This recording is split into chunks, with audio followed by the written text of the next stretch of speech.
We're here at Hot, ready to eat our brunch. We're actually having breakfast at 2 because we decided to go to the beach first, then hit the pool. Then, you know, with kids, you gotta take a shower, gotta wash them, you gotta clean their hair with all them sand, do all kind of things, then look for something to eat. But we are having fun so far. We are loving Miami, y'all. So good, right? Yes, Awesome. I like Miami. Me too.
Hi guys, so we're done eating. We're about to head over to the next thing in our schedule. Where are you? I want to go home and There you are. We are full. I'm going there. I am so full. You full? I'm fuller than you. More full than Guys, are y'all full? I'm more full than Are y'all full? Yes. Are you full? Yes, I'm full. So from too full. I'm too full. Yep. Full too.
just met up with some old friends. Well, not yeah, some old church members that we used to go to church together.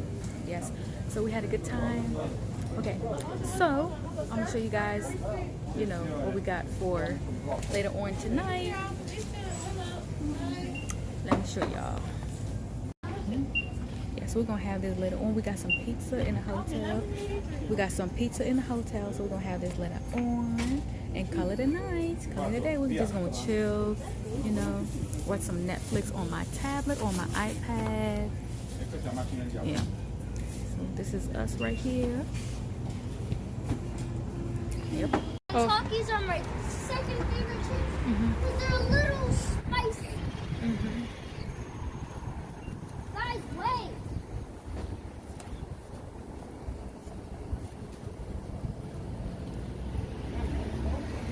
Soda. What soda? Where? 7 up there. Go get a drink. Oh.